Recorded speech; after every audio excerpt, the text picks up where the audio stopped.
오늘은 고난주간 둘째 날 저녁 아버지의 뜻을 좇는 기도라는 제목으로 은혜의 말씀을 나누겠습니다. 성경에는 기도와 관련된 에피소드, 그런 기도와 관련된 사람들이 많이 기록되어 있습니다. 아들이 없어서 하나님 앞에 힘들어 기도했던 한나에게 하나님이 사랑하는 아들을 허락해 주셨고, 그 한나는 그 사랑하는 아들을 하나님께 바치어 이스라엘을 위해 기도하는 대단히 유명한 그리고 위대한 사무엘이라는 선지자가 되게 했습니다. 엘리야가 기도하자 하늘에서 불이 떨어져 재물을 태우는가 하면 여호사밧 왕은 하나님 앞에 이 죽음의 목숨 앞에 기도함으로 15년이라는 삶을 연장받았습니다. 성경에는 이처럼 특별한 상황 가운데 하나님 앞에 특별히 기도함으로 큰 은혜를 경험한 사람들의 이야기들이 많이 기록되어 있습니다. 그리고 성경 여러 곳에는 기도가 어떠해야 하는지를 우리에게 당부합니다. 모든 기도와 간구를 하되 항상 성령 안에서 기도할 것을 말씀하시며 쉬지 말고 기도하라고 권면합니다. 그리고 우리가 항상 기도하되 모든 일을 기도와 간구를 하되 항상 하나님 앞에 감사함으로 아뢰라 라고 우리에게 말씀하고 있습니다. 이처럼 우리에게 대단히 익숙하면서 그렇지만 여전히 어려운 이 기도의 내용이 성경 여러 곳에 우리에게 말씀하고 있는데요. 그렇다면 과연 우리는 어떻게 기도하는 것이 예수님을 닮은 기도일까? 오늘 이 말씀을 통하여서 예수님처럼 기도함으로 아버지의 뜻을 좇아 기도하는 우리의 모든 삶이 되시기를 소망합니다. 첫 번째는 유혹과 시험에 빠지지 않기 위하여 우리는 기도해야 합니다. 하나님을 대적하는 사탄은 언제나 인간에게 유혹이라는 선악과를 던집니다. 첫째 아담과 하와는 하나님 앞에 그 에덴 동산에서 하나님과 완전한 선과 은혜와 사랑을 누리고 살았지만 이 사탄이 그 가운데 교묘히 속임으로 들어와 이 선악과라는 것을 먹게 만듭니다. 뱀은 하와에게 나타나 이것을 너에게 먹는 날엔 반드시 죽으리라 말씀하신 하나님의 말씀을 그렇지 않게 너희가 정녕 이것을 먹으면 하나님이 진짜 죽이실까? 라고 말씀하며 너희가 그렇지 않을 거야 라고 이 교묘한 말로 속입니다. 그래서 너희가 하나님과 같은 능력이 될까 해서 하나님이 방지하는 차원에 염려하실까 봐 그렇게 말씀하신 거야 라고 속이며 결국 하와는 그 선악과를 먹게 되고 그의 남편 아담에게까지 먹게 만듭니다. 결국 이 사건은 하나님을 대적하고 하나님의 권세와 하나님의 권위에 도전하는, 결국 하나님과 같아지려는 인간의 욕망의 결정체로 드러나게 되고 결국 이 일은 사람에게 원죄와 사망이라는 치명적인 결과를 낳게 되었습니다. 이처럼 사탄은 인류의 처음부터 그리고 오늘도 여전히 우리에게 선악과를 던지며 그 선악과를 먹도록 만들어 갑니다. 제자들에게 선악과는 출세요, 성공이요, 명예였습니다. 베드로에게 선악과는 두려움과 배신이었습니다. 그는 지금까지 따랐던 예수님이 이제 곧 죽으신다 하면 이제 나는 어떻게 될 것인가? 그 실패가 너무나 두려웠고 아무런 것 얻지 못하고 돌아가야 될 그 고향에 남겨둔 아내와 장모님에 대한 두려움이 많았습니다. 그리고 공회에 잡혀가시는 예수님 뒤에 숨어 어떤 변론도 하지 않았습니다. 결국 자기의 정체를 아는 사람에게 예수님을 비난하며 저주까지 했습니다. 결국 베드로는 이 사탄이 던진 두려움과 배신이라는 선악과를 먹고 그렇게 크게 실패하고 말았습니다. 그런데 오늘 우리가 주목해야 되는 것은 바로 이 겟세마네 동산에 예수님이 함께 기도하러 오셨다라는 사실입니다. 예수님은 공생애를 시작할 때에도 이미 40일의 시험의 기간을 통하여서 사탄의 세 가지의 유혹의 일들을 이기신 적이 있습니다. 예수님은 하나님이시지만 인간의 몸을 입고 있기에 우리와 똑같은 성정을 가진 인간이어서 이 사탄의 유혹을 고스란히 받습니다. 그래서 예수님도 동일하게 겟세마네 동산에서 기도하시며 자신에게 주어진 그 선악과를 먹지 않기 위해 오늘도 이 겟세마네 동산에서 땀이 피가 되도록 3번이나 하나님 앞에 간절히 기도를 하고 있습니다. 예수님도 얼마나 많은 유혹이 있었겠습니까? 하나님, 이 잔을 옮겨주십시오. 정말 가능하시다면, 정말 할 수만 있다면 이 잔을 내게서 옮겨주십시오라고 한 번도 두 번도 아닌 3번이나 기도했고, 십자가에 달려 있던 예수님은 자신의 능력으로 그 십자가를 능히 내려올 수 있으셨습니다. 그리고 천군 천사를 불러서 저렇게 모욕하는 모든 사람들을 한꺼번에 해결할 수 있었습니다. 하지만 그 모든 것을 하지 않으셨습니다. 왜냐하면 오직 예수님은 아버지의 뜻을 따라 살았고 아버지의 뜻을 따라 십자가를 지며 오늘도 아버지의 뜻을 따라 기도를 하고 있기 때문입니다. 그래서 예수님은 오늘 이 겟세마네 동산에서 그 아버지의 뜻을 쫓는 기도가 무엇인지를 우리에게 보여주시며 너희도 유혹과 시험에 들지 않도록 기도해라 라고 그렇게 말씀하고 계십니다. 예수님 자신뿐 아니라 제자들 모두에게 기도가 필요한 이유는 기도가 우리의 모든 사탄을 막아내는 영적인 전신갑주가 되기 때문입니다. 사탄의 여러 가지 공격들, 사탄의 많은 유혹들, 사탄의 수많은 시험들을 이겨낼 수 있는 방패가 되는 것이 곧 기도이기 때문입니다. 그래서 웨스터민스터 대요리문답 195문에는 우리를 시험에 들게 하지 마옵시고 다만 악에서 구하시옵소서 라는 말의 뜻을 이렇게 해설하고 있습니다. 여러분 앞에 있는 내용을 우리가 한번 천천히 읽어보겠습니다. 시작. 우리는 너무나 약하고 원수는 강하여 세상과 마귀의 유혹이 우리를 끌어내릴 수 있다. 그러나 우리가 시험 당할 때에 하나님은 그의 영으로 우리를 강력히 붙드심으로 다시 설 수 있게 하신다. 혹 넘어져도 다시 일으키심으로 우리를 회복하여 성화와 구원을 완성하게 하신다. 시험에 들지 않고 악에서 구원해 달라는 기도는 사탄을 우리 발밑에 짓밟고 죄와 시험과 모든 악에서 완전히 자유하게 하옵소서 하는 기원이다. 아멘. 대단히 기도에 대해서 그리고 우리가 하나님 앞에 기도하는 일이 얼마나 중요한지를 말하고 있습니다. 오늘 이 긴 대요리문답 195문을 두 문장으로 정리하면 우리가 때로는 여러 가지 사탄의 유혹과 시험을 당할 수 있습니다. 하지만 시험 당할 때 하나님은 우리에게 능히 피할 길을 주십니다. 이것이 하나님의 첫 번째 일이시고 혹 그 피할 길 가운데 우리가 피하지 못하고 그 유혹과 시험에 비록 넘어질지라도 하나님은 우리를 다시 일으켜 세우셔서 우리를 성화의 과정으로 성장시켜 주십니다. 그러니까 이 두 가지 일을 내가 하는 것이 아니라 하나님이 친히 해 주십니다. 우리에게 피할 길을 주시고 넘어진 우리를 베드로와 같이 일으켜 세우십니다. 그러므로 여러분, 세상을 살아갈 때 어떤 유혹과 어떤 핍박과 어떤 고난과 어떤 시험의 일들이 올지라도 이제부터는 여러분 넘어질 것을 두려워하지 말고 믿음으로 맞서 싸우시기를 바랍니다. 아버지 하나님께서는 능히 하나님 아버지 우리를 시험에 들게 하지 마옵시고 다만 악에서 구하시옵소서라고 말하는 그 기도의 제목을 들으시고 여러분을 능히 시험 가운데 구원해 주실 것입니다. 모든 사탄의 유혹과 시험 가운데 승리하는 저와 여러분들이 되시기를 주의 이름으로 축복합니다. 두 번째 우리가 해야 할 기도는 깨어서 기도해야 합니다.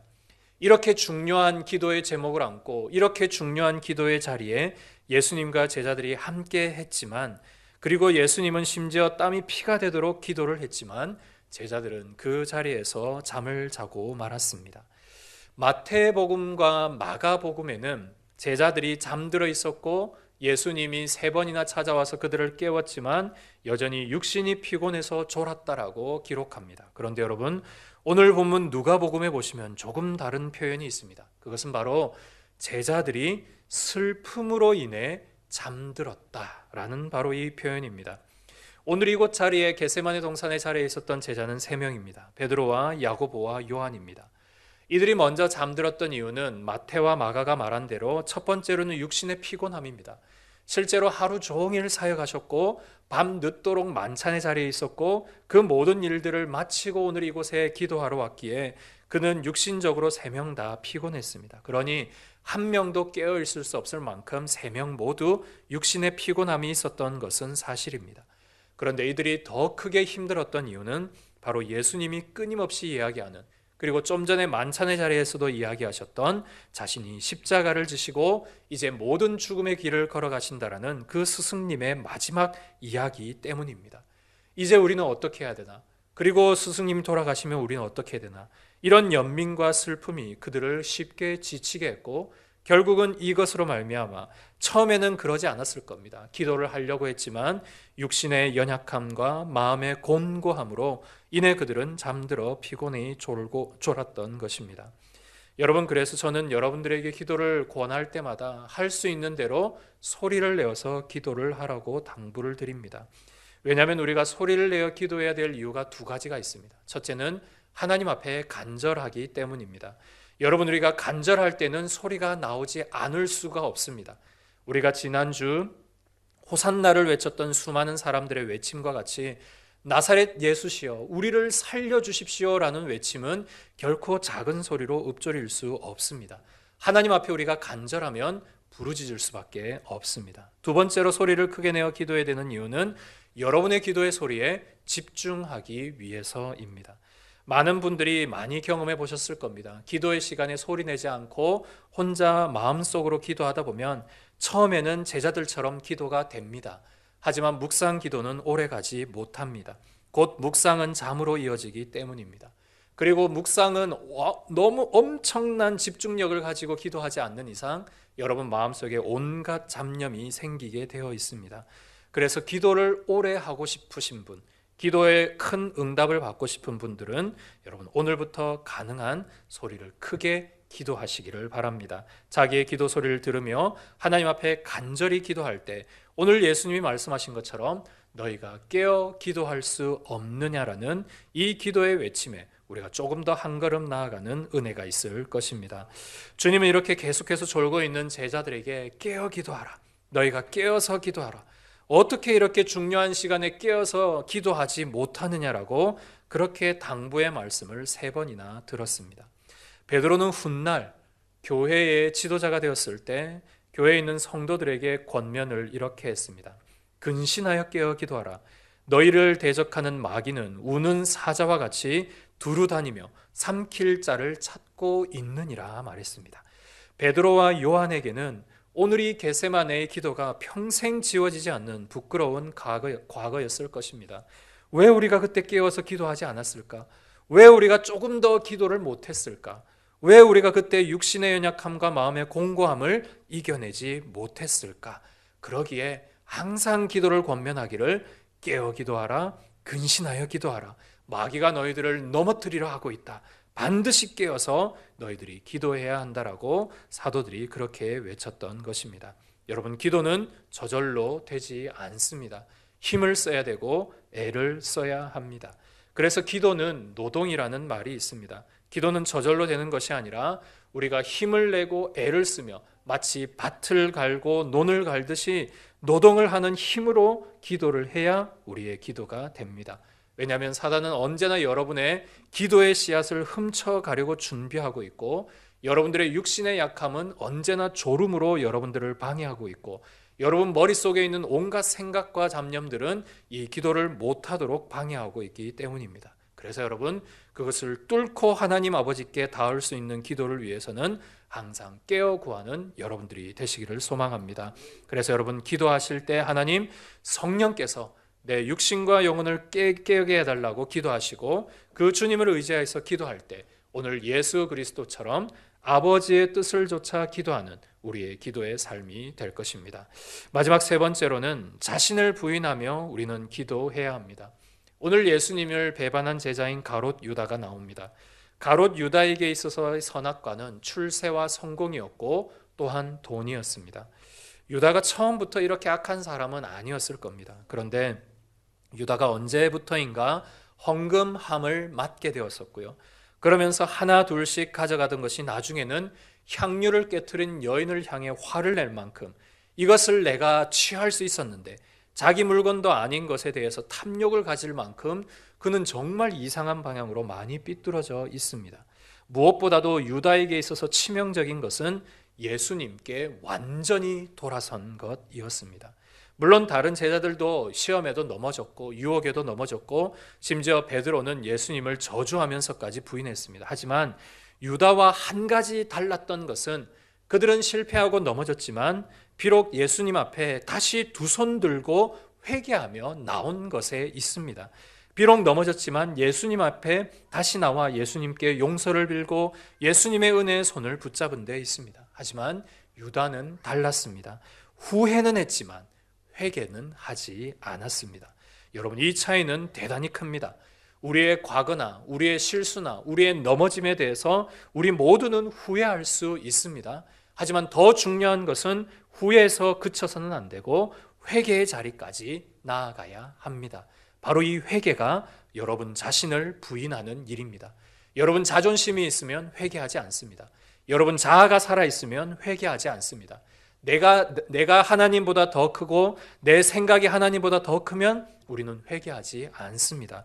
그래서 자신을 부인한다라는 것은 여러분의 회개에서부터 시작이 됩니다. 하나님께 회개는 대단히 중요합니다. 이 자기를 부인하는 회개의 기도가 믿음을 이루어내고 구원을 이루어내기 때문입니다. 모양만 그리스도인인 사람은 결코 회개하지 않습니다. 교회당에 나오고 예배당에서 예배를 드리기는 하지만 자기 십자가를 지고 가지 않습니다. 그래서 오늘 제자에게 가장 중요한 것은 자기를 부인하고 자기 십자가를 지는 일인데, 이 일을 위한 첫 번째 기도는 곧 회개하는 기도입니다. 회개하는 기도는 제자들이 처음부터 하지 않았습니다.